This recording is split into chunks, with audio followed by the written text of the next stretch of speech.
Hello నమస్తే welcome to diet menu.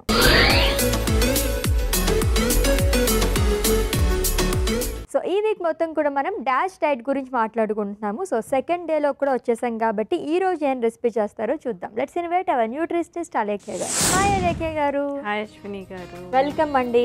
Thank you. Same pitch. So dash diet గురించి మాట్లాడుకుంటున్నాము. So second డేలోకి enter అయిపోయాం కాబట్టి ఈ రోజు ఏం రెసిపీ చేస్తున్నారు? సో ఈరోజు వచ్చేసరికి మనం దానిమ్మ గింజలు యాలకుల జ్యూస్ చేసుకుంటాం. సో డాష్ డైట్లో భాగంగా ఈ రోజు మనం దానిమ్మకాయ గింజలు యాలకుల జ్యూస్ ప్రిపేర్ చేసుకోబోతున్నాం. దీనికి కావాల్సిన పదార్థాలు అంటే ఇప్పుడు చూద్దాం. దానిమ్మ గింజల యాలకుల జ్యూస్కి కావాల్సిన పదార్థాలు: దానిమ్మ గింజలు, యాలకుల పొడి, పాలు, బెల్లం. దానిమ్మకాయ గింజలు యాలకుల జ్యూస్కి కావాల్సిన పదార్థాలు చూసాం కదండి. ప్రాసెస్లోకి వెళ్ళిపోతాం. ఓకే, హెల్దీ డ్రింక్ అండ్ అలాగే సింపుల్ డ్రింక్, జస్ట్ అలా 4 ఇంగ్రీడియంట్స్ తీసుకొచ్చేసారు అంతే. జనరల్గా డ్రింక్స్లో మనం యాలకుల పొడి వేసుకోం కదా, బట్ మెయిన్ ఇంగ్రీడియంట్ ఇదే, పేరు కూడా పెట్టాం కాబట్టి. సో మెయిన్ ఇంగ్రీడియంట్ రెండు ఉన్నాయి అశ్విని, దానిమ్మ గింజలు యాజ్ వెల్ యాజ్ యాలకులు. ఈ రెండు కూడా ఏంటి అంటే దీంట్లో ఉన్న ఫ్లేవనాయిడ్స్ కానీ దీంట్లో ఉన్న నైట్రేట్స్ అని చెప్పేసి చెప్తాము. ఆ కాంపౌండ్స్ వల్ల ఏంటి అంటే మనకి బీపీని కంట్రోల్గా ఉంచుతుంది అన్నమాట. సో మనం యాలకులు కూడా బీపీ వచ్చిన వాళ్ళు డైలీ యాలకుల పొడి అనేది కొంచెం ఏదో ఒక దాంట్లో, అంటే వాళ్ళు తీసుకున్న ఏదన్నా స్వీట్ రెసిపీస్లో కానీ, జనరల్గా స్వీట్స్లో మనం ఎక్కువ యాడ్ చేసుకుంటాం, లేకపోతే ఇలా జ్యూసెస్లో కానీ యాడ్ చేసుకుంటూ ఉంటే బెస్ట్. అట్లీస్ట్ ఒక 3 milligrams అంటే ఒక చిటికెడు యాలకుల పొడి యూస్ చేస్తే బాగుంటుంది, అంటే కంట్రోల్లో ఉంటాయి లెవెల్స్. ఓకే, మంచిదైనా లైక్ ఎక్కువ మోతాదులో చాలా మంది మంచిదని తీసుకుంటారు కానీ వేడి చేస్తుందని చెప్పేసి అంటారు కదా. అంటే అధికంగా అంటే రోజు ఒక టీ స్పూన్ అంత కాదు, మనం చిటికెడు చెప్తున్నాం. చిటికెడు అంటే ఒక 1-2 milligrams అనమాట, అంతే. సో అంతవరకు తీసుకోవచ్చు, బట్ డైలీ ఒక 3-4 యాలకులు అలా తీసేసుకుంటూ ఉంటారు, అలా తీసుకోవడం మంచిది. ఓకే, ఎంత మోతాదులో తీసుకోవాలి అంతే తీసుకోవాలి, ఎక్కువగా తీసుకోకూడదు. అండ్ అలాగే బీపీ అని అంటేనే మీరు ఆల్రెడీ చెప్పినట్టుగా మనకి కొంచెం తక్కువగా సాల్ట్ అనేది, ఉప్పు అనేది తక్కువగా తీసుకోవాలి అని చెప్పేసి అన్నారు కదా. డైలీ ఎంత తీసుకోవచ్చు వీళ్ళు? సో సాల్ట్ అనేది, ఉప్పు అనేది మనం జస్ట్ ఎక్స్టర్నల్గా మన టేస్ట్ కోసం యాడ్ చేసే దానికోసమే ఉంటుందన్నమాట. అంటే ఉప్పు ఉండకపోతే చాలామందికి ఏంటి లో బీపీ అయిపోతుంది అని చెప్పేసి చాలామంది అనుకుంటూ ఉంటారు. బట్ ఎప్పటికైనా సాల్ట్, అది కూడా రిఫైన్డ్ సాల్ట్ మనకి ఏదైతే ప్యాకెట్స్లో దొరుకుతుందో అది తీసుకోవడం వల్ల ఇలాంటి బీపీలు ఇవి వచ్చే ఛాన్సెస్ ఉంది. కానీ ఎంత కుదిరితే అంత మనకు న్యాచురల్గా సోడియం ఆల్రెడీ లభిస్తుంది బాడీకి. అంటే మనం తీసుకునే కూరగాయల్లో కావచ్చు, మనం నిమ్మరసం ఇలాంటివి వాడతాం కదా, సో వాటన్నిటి నుంచి మనకు సోడియం అనేది బాడీకి ఆల్రెడీ లభిస్తుంది. సో ఎక్స్టర్నల్గా సాల్ట్ అనేది అవాయిడ్ చేయాల్సి వస్తుంది అనమాట. సో ఓవరాల్గా మనం తీసుకున్న సాల్ట్ కానీ, సోడియం కానీ, వెజిటేబుల్స్తో కానీ ఓవరాల్ పర్ డే మనకు ఒక 2300 milligrams ఉంటే బెటర్. అంటే ఉప్పు యూజ్ చేస్తే కూడా ఒక రోజులో 1/2 teaspoon, అంటే ఎక్కడ అవసరమైతే అక్కడే యూజ్ చేయడం, మిగతాది మొత్తం మిరియాల పొడి, నిమ్మరసం వీటితో రీప్లేస్ చేయడం మంచిది. అండ్ చాలా హై బీపీ ఉన్న వాళ్ళకి మేము ఏం చెప్తామంటే కంప్లీట్ సాల్ట్ అవాయిడ్ చేసేయమంటాం. బికాజ్ అది లేకపోతే మీకేమీ లైక్ వేరే డెఫిషియన్సీస్ ఏమీ రావు. వెజిటేబుల్స్ ప్రాపర్గా ఇంక్లూడ్ చేసుకుంటే కంప్లీట్ సాల్ట్ తీసేసినా కూడా వాళ్ళకి ఈ బీపీ లెవెల్స్ అనేది కంట్రోల్లో వస్తాయి. ఓకే, అండ్ అలాగే బీపీ, హై బీపీ వచ్చిన వాళ్ళకి హార్ట్ స్ట్రోక్స్ కానీ బ్రెయిన్ స్ట్రోక్ కూడా వచ్చే ఛాన్సెస్ ఉన్నాయంట అంటూ ఉంటారు కదా. అసలు దేనికి రిలేటెడ్ అండి ఇవన్నీ? ఏం వచ్చే ఛాన్సెస్ ఉంటాయి హై బీపీ రావడం వల్ల? సో జనరల్గా బీపీ అంటే ఏంటి అంటే మనకి ఆర్టరీస్, ఏవైతే వెయిన్స్ అండ్ ఆర్టరీస్లో బ్లడ్ సప్లై అనేది జరుగుతుంది కదా. సో అది జరిగేటప్పుడు ఏంటి అంటే మనకు ఆ ఆర్టరీస్లో కానీ వెయిన్స్లో కానీ కొంచెం కొలెస్ట్రాల్స్ ఎక్కువైపోయి కానీ, లేదు అంటే కొంచెం ఫ్యాట్ అక్యుములేషన్ అనేది జరిగిపోతుంది అన్నమాట. జరిగినప్పుడు నారో అయిపోతుంది. ఆ నారో అయిపోయినప్పుడు బ్లడ్ అనేది సప్లై ఏదైతే జరుగుతుందో అది ప్రెషర్తో జరుగుతుంది. అలా జరిగినప్పుడు వాళ్ళకి ఫ్లక్చువేషన్స్ అనేది వస్తాయి జనరల్గా. సో అట్లా అవుతుంది అంటే ఖచ్చితంగా వాళ్ళు ఏంటి అంటే వాళ్ళ బీపీతో పాటు కొలెస్ట్రాల్స్ కూడా కంట్రోల్లో ఉంచుకోవాల్సి వస్తుంది. సో అలా రెండు కంట్రోల్లో ఉంచుకుంటే వాళ్ళకి హార్ట్ డిసీజెస్ అట్లా ఏమీ స్ట్రోక్స్ ఇలాంటివి రావన్నమాట. ఎప్పుడైతే మనకు బ్లడ్ వెజల్స్లో అక్యుములేషన్ జరుగుతుందో అప్పుడే ఆ బీపీ నుంచి అది హార్ట్కి కానీ బ్రెయిన్కి కానీ ఇలా వేరే ఆర్గన్స్కి ఎఫెక్ట్ అయ్యే ఛాన్సెస్ ఉంటుంది. Okay done. సో చాలా విషయాలు మాట్లాడుకున్నాము. సో ప్రిపరేషన్లోకి వెళ్ళిపోదామా? ఎస్, ఖచ్చితంగా. ఏం చేయాలండి? సో మనము జ్యూస్ కాబట్టి డైరెక్ట్ మిక్సీ జార్లో ఇంగ్రీడియంట్స్ యాడ్ చేసేస్తాం. ఓకే, సో దీంట్లో ఫస్ట్ నేను దానిమ్మ గింజలు యాడ్ చేస్తున్నాను.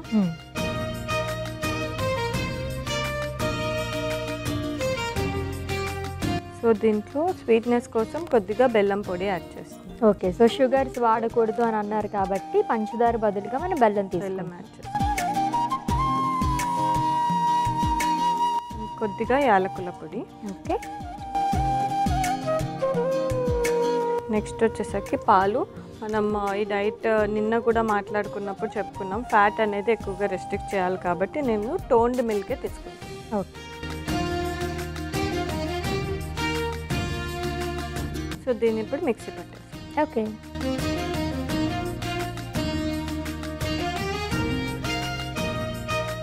సో మనకి మొత్తం దానిమ్మ గింజలు మొత్తం ఇలా గ్రైండ్ అయిపోయేలాగా మిక్సీ పట్టుకోవాలి. సో సర్వింగ్ గ్లాస్లోకి తీసుకునే ముందు ఇంకొక క్వశ్చన్ అడుగుతాను మిమ్మల్ని. ఖచ్చితంగా. సో డాష్ డైట్ అనేది ఎవరైనా పాటించవచ్చు అని చెప్పేసి అన్నారు కదా, కిడ్స్ కూడా ఈ డైట్ అనేది పాటించవచ్చా? లైక్ ఇది కంప్లీట్ బ్యాలెన్స్డ్ డైట్లోకి వస్తుందా? సో ఇది మనకి హెల్తీ డైట్ యాక్చువల్లీ. ఇందాక మనం లాస్ట్ ఎపిసోడ్లో కూడా మాట్లాడుకున్నట్లు దీంట్లో ఎటువంటి రెస్ట్రిక్షన్స్, స్పెషల్ రెస్ట్రిక్షన్స్ అనేవి లేదు.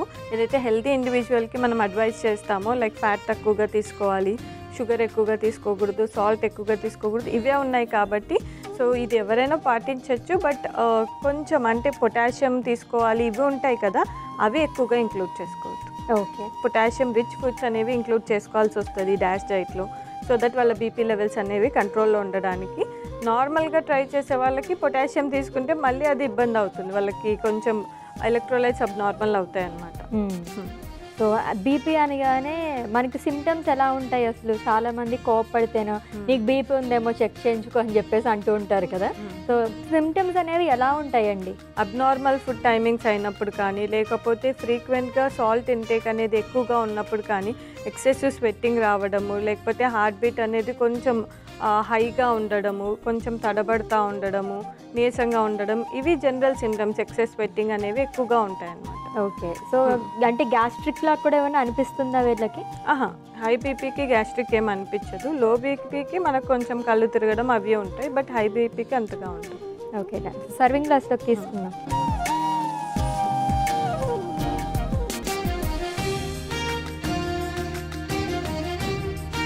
సో మన దానిమ్మ గింజలు యాలకుల జ్యూస్ రెడీ అయిపోయింది. టేస్ట్. ఓకే, ఎస్, డాష్ డైట్లో భాగంగా దానిమ్మ గింజల యాలకుల జ్యూస్ రెడీ అయిపోయిందండి. టేస్ట్ చేసే ముందు దీనికి కావాల్సిన పదార్థాలు, తయారీ విధానం ఒకసారి చూద్దాం. దానిమ్మ గింజల యాలకుల జ్యూస్కి కావలసిన పదార్థాలు: దానిమ్మ గింజలు, యాలకుల పొడి, పాలు, బెల్లం.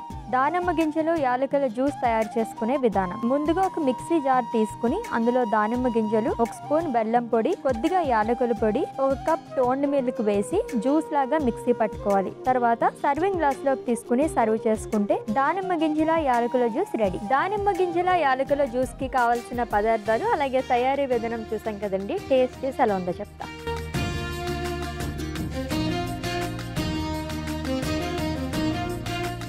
సో దానిమ్మ గింజల జ్యూస్ గురించి ప్రత్యేకంగా చెప్పాల్సిన అవసరం లేదు, టేస్టీగానే ఉంటుంది. బట్ ప్రత్యేకంగా మనం ఈరోజు డాష్ డైట్ గురించి మాట్లాడుకున్నాం కాబట్టి దీని వాల్యూస్ గురించి తెలుసుకున్నాం అంతే. అండ్ జనరల్గా ఈ జ్యూస్లో మనం పంచదార వేసి చేస్తుంటాం, అండ్ యాలకుల పొడి కూడా చాలామంది వేసుకోరు. అవును, సో అవి రెండే మెయిన్ ఇంపార్టెంట్ అనమాట. మళ్ళీ మనం చక్కెర పంచదారతో ఈ జ్యూస్ చేసుకుంటే మనకి పెద్దగా ఉపయోగాలు ఉండవు. అవును, అండ్ ఈ టేస్ట్ కూడా కొంచెం డిఫరెంట్గా వచ్చింది. మీరు అన్నట్టుగానే షుగర్ కాకుండా మనం బెల్లం పొడి, యాలకులు కూడా యాడ్ చేసుకున్నాం కాబట్టి ఆ ఫ్లేవర్స్ ఎక్కువగా డామినేట్ చేస్తాయి. సో చాలా దగ్గర విన్నాను నేను డాష్ డైట్ అండ్ అలాగే టీఎల్సీ డైట్ అని కూడా. రెండింటికి డిఫరెన్స్ ఏంటి? సో మనకి డాష్ డైట్ స్పెసిఫికల్గా క్లినికల్గా మేము హైపర్ టెన్షన్ బీపీ ఉన్న వాళ్ళకి సజెస్ట్ చేస్తామన్నమాట. మనం ఇంతసేపు డిస్కస్ చేసుకున్నాం కదా, పొటాషియం ఎక్కువ ఉండాలి, ఈ ఫుడ్ గ్రూప్స్ అనేవి అవాయిడ్ చేయాలి, లైక్ షుగర్స్ అవి అవాయిడ్ చేయాలని. సో ఈ టీఎల్సీ అంటే అది థెరపెటిక్ లైఫ్ స్టైల్ చేంజెస్ అని చెప్పేసి చెప్తాము. సో అది జనరల్గా ఏంటి అంటే మనకు దాంట్లో కూడా సేమ్ రెస్ట్రిక్షన్సే ఉంటాయి. అంటే మనకు సోడియం కంటెంట్ అనేది 2300 మిల్లీగ్రామ్స్ ఉండాలి, ఫ్యాట్ తగ్గించాలి, యాజ్ వెల్ యాజ్ పొటాషియం ఎక్కువ ఉన్న ఫుడ్స్ తీసుకోవాలి. సేమ్ టెక్నికల్గానే సేమ్ ఉంటాయి. బట్ ఏంటంటే దానికి లైఫ్ స్టైల్ మోడిఫికేషన్స్ కూడా యాడ్ చేస్తామన్నమాట. అంటే మనం డైట్తో పాటు కొంచెం ఫిజికల్ యాక్టివిటీ ఇవన్నీ కూడా ఇంక్లూడ్ చేసుకుంటూ ఉంటాం. ఓకే, సో ఇంకొంచెం ఎక్కువగా కావాలనుకుంటే టీఎల్సీ డైట్, బట్ మీరు ఎక్కువ ప్రిఫర్ చేయరు. క్లినికల్గా అది మేము ఎక్కువ యూజ్ చేయము. మేము క్లినికల్గా ఎక్కువ చెప్పేది అయితే బీపీ వాళ్ళకి డాష్ డైట్ ఎక్కువగా ప్రిఫర్ చేస్తాం. ఫైన్, మేము కూడా డాష్ డైటే ఫాలో అయిపోతాం అయితే. Okay, thank you so much అండి. Thank you. సో డాష్ డైట్లో భాగంగా చాలా సింపుల్ అండ్ అలాగే ఈజీ టేస్టీగా ఉండే జ్యూస్ ప్రిపేర్ చేసేసుకున్నామండి. మీరు కూడా తప్పకుండా ట్రై చేయండి. రేపటి డైట్ మెనూ ఎపిసోడ్లో మళ్ళీ మీట్ అవుదాం. Until then take care. This is Ashwini signing off. By.